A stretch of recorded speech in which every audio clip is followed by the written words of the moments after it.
Una importante victoria para el mundo liberal. Eso es lo que se acaba de ver en las elecciones de Estonia, en Europa del Este, en uno de los países que son vecinos de Rusia y que tiene importancia entre este conflicto que se da entre Ucrania y Rusia, en donde sectores liberales lograron mantenerse en el gobierno con propuestas de libertades económicas, como de mano dura contra los rusos, a la vez que se empujan libertades morales en contra de sectores más conservadores que tenían muchas simpatías con el Estado ruso. Y vamos a analizar lo siguiente porque nos permite observar un camino para sectores liberales o libertarios de a lo largo de Occidente, que pueden tomar lecciones de lo que acaba de ocurrir en Estonia, como también la situación geopolítica que se da en ese país y en la región, que tiene importancia no solo local, sino a nivel internacional por el conflicto ruso-ucraniano. Todo eso lo vemos a continuación.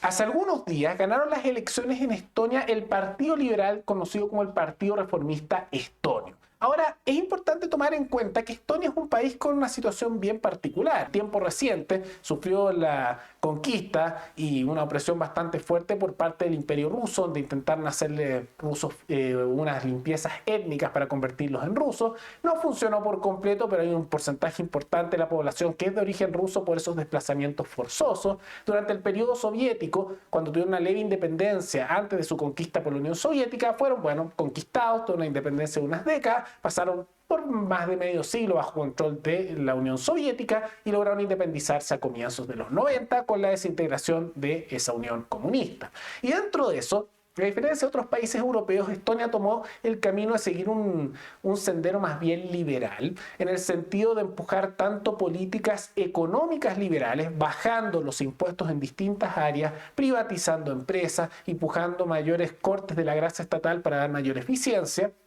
algo más bien liberal, si es que no libertario, y simultáneamente se han empujado numerosas políticas de carácter moral más liberal, en el sentido de que se han dado legalizaciones del aborto, como también despenalización de las drogas más duras para pasar a sistemas en que se vea como un problema de salud, más allá de un problema de criminalidad, siguiendo el ejemplo de países como Portugal y algunos estados de los Estados Unidos, como Oregón, que han decidido tomar ese camino recientemente. Pero en medio de eso, las últimas elecciones tenían importancia tanto por la guerra ruso-ucraniana como también por el camino del país. Se veía principalmente una contienda muy fuerte entre liberales y conservadores. Casi trae recuerdos como eran las estructuras políticas del siglo XIX. Y en medio de eso estaba el gobierno que está actualmente en ese país, que era el gobierno liberal, liderado por su primer ministro, Kaja Kallas, que es la primer ministro de ese país y que ha empujado políticas de bajas de impuestos, como también temas moralmente más liberales, pero que se enfocan en una serie de cosas. Por un lado, el alto costo de las viviendas, que parece ser un problema a nivel mundial que se está dando. Simultáneamente, la amenaza rusa, tomando en cuenta el temor ante agresiones rusas, viendo la historia que ha ocurrido en Estonia, como también las acciones de Rusia en Ucrania,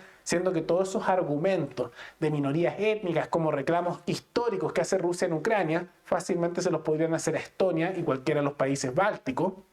donde, como mencionamos, hay porcentajes no menores de minorías rusas que fueron establecidas ahí por las acciones de desplazamiento forzoso del Imperio Ruso y posteriormente la Unión Soviética, especialmente durante Stalin. Y dentro de ese discurso y de ese debate también estaba el temor y discusión con respecto al partido conservador de ese país, que es muy cercano al gobierno ruso, que es el Partido Popular Conservador de Estonia, que es un partido que en los últimos tiempos, aunque originalmente se declaraba como nacionalista de Estonia, ha tenido más bien acercamientos con las minorías étnicas rusas. ¿Por qué? Porque la población rusa que está en Estonia es mucho más conservadora que la población nativa de Estonia y por eso se han acercado más bien ahí. Y la campaña se enfocó en esas materias y tuvo una aplastante victoria al sector más liberal. Los conservadores, que son muy cercanos a lo que sería tal vez un Vox en España o AfD tal vez en Alemania,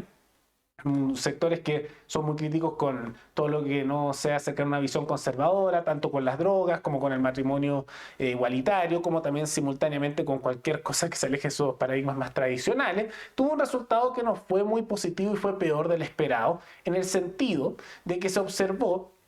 que sacaron un porcentaje que no es menor, que es un 16,1%, pero se esperaba en las encuestas sobre el 25% y teniendo incluso una caída con respecto a su participación en el Congreso con respecto a periodos anteriores. Ahora, como es costumbre,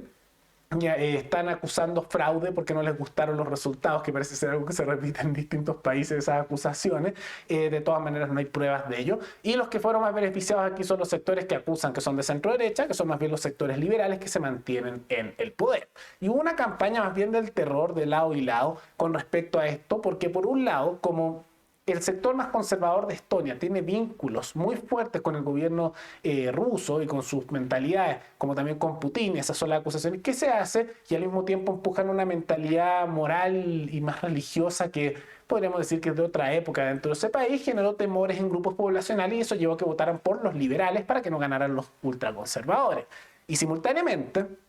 el enfoque también en los problemas internos con respecto a los costos de vivienda parecen haber sido abordados de mejor manera por el gobierno imperante de los liberales, como también su posición dura en contra de Rusia, en donde, a diferencia de otras áreas, decidieron empujar un mayor aumento de gasto para la preparación de fuerzas armadas con mayor armamento y mayor efectivo, tomando en cuenta los temores que tienen ante posibles agresiones rusas en ese país. Ahora, lo interesante, más allá de esa situación local y que van a continuar su apoyo a Ucrania por parte de Estonia, que les han enviado armas y van a seguir enviando, y que fue un tema de elección, lleva con respecto a cómo se han logrado mantener sectores liberales desde los 90 con mucha hegemonía en ese país, desde que son independientes prácticamente. Y es por esta mezcla que en Occidente lamentablemente no se da mucho, especialmente en América o en Europa Occidental, pero que es muy exitosa donde se aplica, que es la idea de empujar tanto políticas en lo económico, liberales, bajar impuestos, dar mayores autonomías y promover también una descentralización a nivel general, sumado también a políticas moralmente liberales, que consiste en liberalización de drogas, despenalización o legalización del aborto y empujar que las personas tengan libertades tanto para lo que hacen en su vida privada como también lo que hacen a nivel económico. Ha sido muy exitoso a nivel político donde se intenta y Estonia es un ejemplo de ello. Otro ejemplo a nivel más bien en Oceanía es el partido ACT, que es un partido libertario en Nueva Zelanda, donde con las mismas fórmulas también han obtenido resultados electorales importantes, convirtiéndose en el tercer partido más grande de ese país y pasando posiblemente a segundo dentro de los próximos años. Lamentablemente, como parece ser que hay un cierto matrimonio político entre sectores conservadores y liberales en América Latina, eso no se repite tanto para perjuicio de los sectores más liberales. Pero de todas maneras se puede tomar como una lección, porque esa mezcla de factores lleva inevitablemente a la victoria electoral, como también a los cambios culturales. Y los resultados positivos de ellos se pueden observar en países como Estonia, que han logrado tener reformas bastante positivas para su población, con mayor autonomía, descentralización, bajas de impuestos y por lo tanto una mejor calidad de vida, que ojalá pudieran replicarse a lo largo del continente americano. Pero más allá de toda esa situación, ¿qué les parece los resultados de esta elección que se acaba de dar en Estonia y que se ve como una posición dura en contra de Rusia, a la vez que se puede tomar como un ejemplo a seguir por sectores liberales a lo largo del mundo? ¿Creen que son buenas políticas las que siguen o hay que seguir otro camino? Y eso lo pueden comentar abajo. Y antes de terminar, quisiera recordarles que me pueden recomendar de carácter internacional para otro video que podemos analizar en un programa futuro. Nos veremos en el siguiente video. Hasta luego.